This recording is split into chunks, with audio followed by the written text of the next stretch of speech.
ปถัมภ์โยมอุปถากน้ำใจไหลหลากสนับสนุนยังมาพร้อมกับตนบุญพระอาจารย์นิกรตาอ่านเจ้าว่าเมื่อแต่ก่อนแต่หลังท่านเคยมาอยู่ท่านเคยมาเฝ้าเพื่ออีเมตานขันน้ำขันเข้าอยู่วัดห้วยลีนเมื่อ5 ปีก่อนมา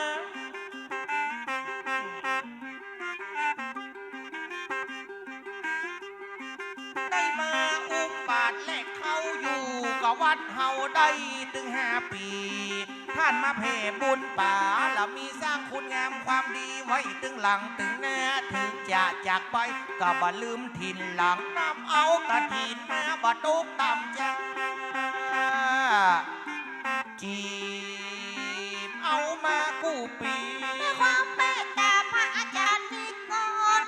ศิษย์บวรพระศาสนานั้นยังละมายื่นเมตตาปั่นขึ้นมาพร้อมกับคุณเพ็ญรุ่งนำใจพี่น้องสุพรรณบุรี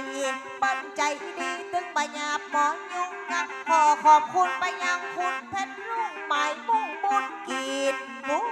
ตา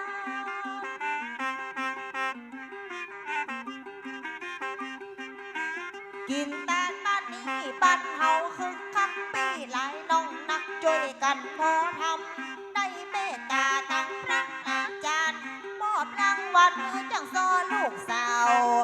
วันนี้ได้เสริมได้สาวพี่น้องบ้านเฮายังมาม่วนใจลำยังมีแหมลายท่านอยู่เนอะเจ้าและน้องมีน้ำใจจากคุณเพชรรุ่งได้เมตตาจากพระอาจารย์มาเยิงพอไรชื่อไรนามถ้าบ่เอ่ยบ่อ้างมันก็ตึงบ่ได้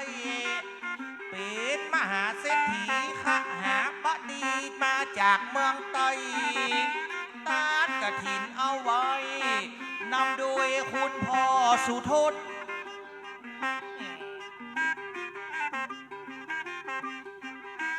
ตึงข้าราชการตึงทหารตำรวจเป็นดีอ้างดีอวดไหลมาโซนนำโดยคุณพ่อสุทนนามสกุลวงทองไอจะบอกน้องเนานำโดยคุณแม่วรวรรณแอบโคกสูงไอจะบอกเจ้าจีมข้อสวัสดีตั้งคุณแม่วรวรรณ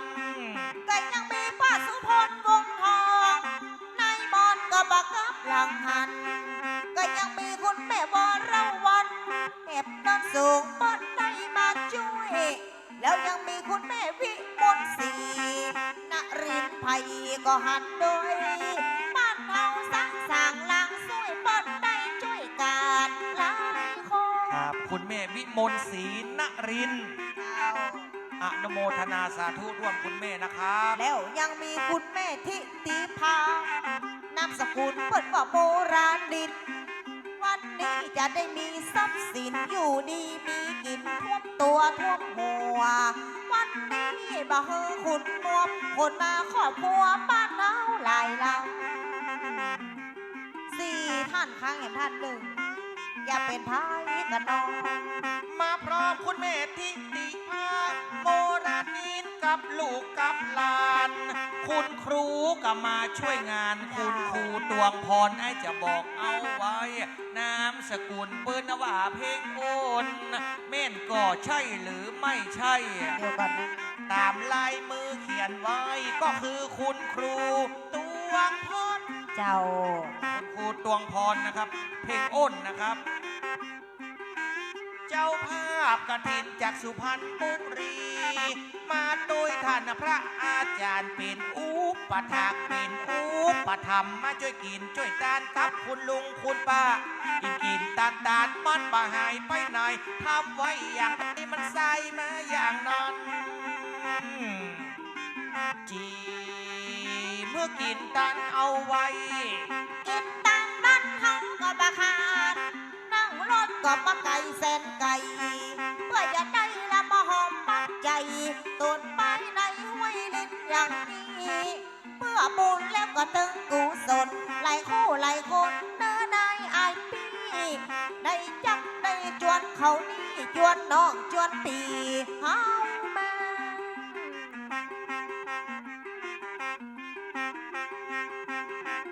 รวมกันมาเติมเฮามาช่วยกันสร้าง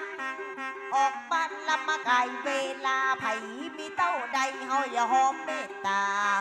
เพื่อจะได้หวังบุญกุศลนาห้วยรินบ่ฮืออัพฮือโจรภายและจูบหลายคนก็ช่วยกันล้อนพระอาจารย์ก็ปาลูกศิษย์ปิ๊กว่าช่วยวัดช่วยว่าเฮาเจ้า มีกินมีทานแล้วก็มาช่วยกันพี่น้องเจ้าบ้านเพิ่นเอากันเป็นกัน สามัคคีมันก็คือพลังแข็งตึกโลดทั้งยังลุกเข้าอู่หุยลินคืนกินดานช่วยกันเป็นจุ้มช่วยกันเป็นหมู่บ่ว่าอีลุงบ่ว่าอีปูเพราะบ้านเฮาไผบ่ได้อยู่คนเดียวเมื่อใดแบบอีเนอ เจ้า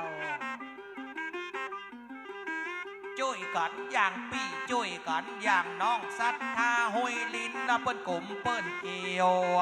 บ่ใจละจะอยู่คนเดียวภายในตึงบ่เป่งใจหินปี่กับน้องมันต้องยองแนมองค์มือมันก็นั่งหลังมือมันก็จีนจีมช่วยกันไว้ต้องห้ามกันไว้ มาช่วยกันมดต้องไปในไปนอกช่วยกันสักฟอกคือมดคือใส่ช่วยกันมดพี่น้องยิงใจ เป็นเส้นสายมาสามารถกราบมา อย่าทำป้อย่อใส่ใจยาก็อย่าทำตนเจ้าอาวาสตีเฮาศรัทธาได้สาได้กับก็อย่าเป็นตนในยาตา ซอมาเป็นชั่วโมงแล้วก็ลังหาจะถามหาตูนไปหน่อย เมาเขาได้สตางค์ธรรมดา เมาหับสตางค์ได้ ธรรม อีก ดา นะ จุลูกเจ้ามาโซนั่งห้าน เจ้าบ้านเขาก็ปั่นเมตตา เออ ก็เจ้าจุปลืมไว้สาหาขอถามสักหน่อย แหมอีหว่า วัน เขา นี้ถามพระอาจารย์มาเดิมบ้านหลังขอมาบอกสาวน้อยตึกอย่าถามพี่ไว้ เขาว่าจะทางตาตนไปไหนที่เป็นตนมดตนใสอายจะบอกไฟคำไล่นายพระอธิการต้านเจ้าวานามว่าอธิการปรีชาระติโกเป็นเจ้าอาวาสเต้าเป็นที่เปิ้งคนแก่คนเท่าห้อยลิ้นบ้านเฮากูคน โอ้ไว้สาเจ้า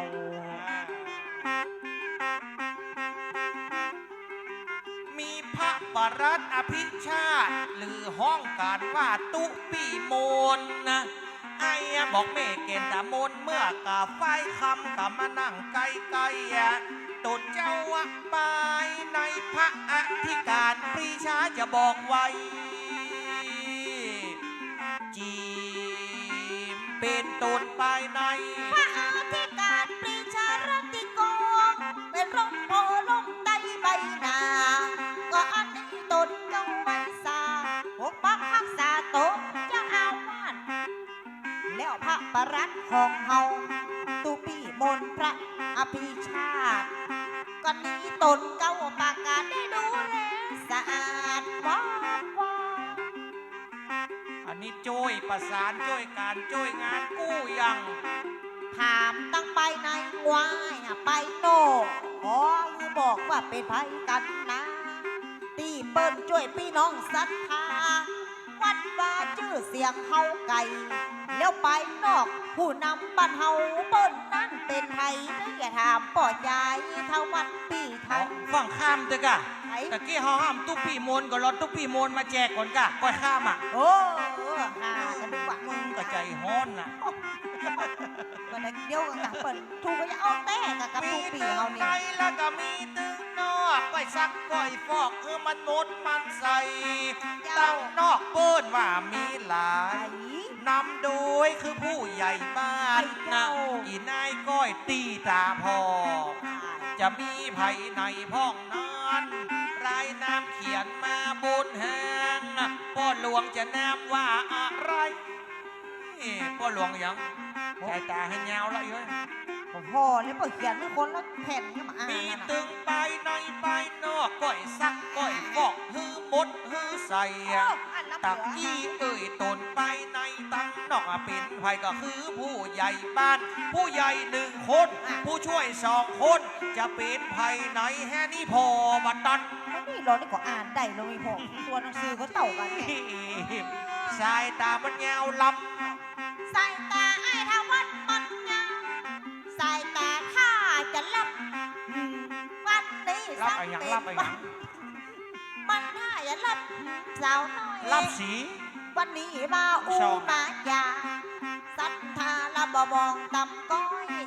พงศักดิ์ละน้อนายพี่น้อยเปิ้นเป็นผู้นำบ้านเฮา ถ้าเป็นตั้งเชียงใหม่ลำพูนมันก็เอิ้นว่าป้อนหลวงพงศักดิ์ อ๋อแม่นกะ น้ำสกุลน้ำสกุล ป้อนหลวงพงศักดิ์นามสกุลเปิ้นว่าสายที่ยะวันนี้ละได้เกียบได้กะสายที่ยะก็คือนามสกุลแล้วผู้ช่วยเฮามี2 คนจะทำหน้ามนต์ประยอดนี่แล้ว จู่ก็ยังมาอ่านเสี่ยงคนเดียวมันเอางี้ไง ถามกับเพื่อได้รางวัลเพื่อตัวหุ้นจักเปิดไปหู ถ้าจะถามตั้งผู้ใหญ่บ้านเฮาจะจะเอ่ยกลางพามอันนี้รายชื่อผู้นำและผู้ใหญ่พงศักดิ์และก็สายทิยะแกงปลาลิมบ้านหาใส่ส้มบ้านนาว กันว่าแกงปลาขาวใส่ส้มละบัดนะก็เลยเอาคว้างละเฮือมาเหียบปะ หากินบาดายมันฟ้าลงมางามเงาบ่ อันนั้นเหนือ ผู้ใหญ่พงศักดิ์และก็สายทิยะวันนี้เปิ้นได้ช่วยกันรายชื่อผู้ช่วยมี2 คนกับกันให้เขาจะเอ่ยให้เขาจะอ้าง คนที่ 1คือผู้ช่วยเอื้อมพรนามสกุลปัญญาเปิ้นนั่งรอลุ่มหา โอ้โหคนใดเนาะ จีบผู้ช่วยเอื้อมพรนามสกุลปัญญา ปัญหาผู้ช่วยก็จะช่วยอ้อมพรตัวนายมองก็มาอู้มาจาคุณอ้อมพรนามสกุลปัญญาผู้ช่วยมือขวามือซ้ายแล้วยังมีผู้ช่วยคนที่2ชื่อว่าธิดารัตน์เมืองมูลปีไทยเป็นตึงมือขวามือซ้ายจัดงานก็ได้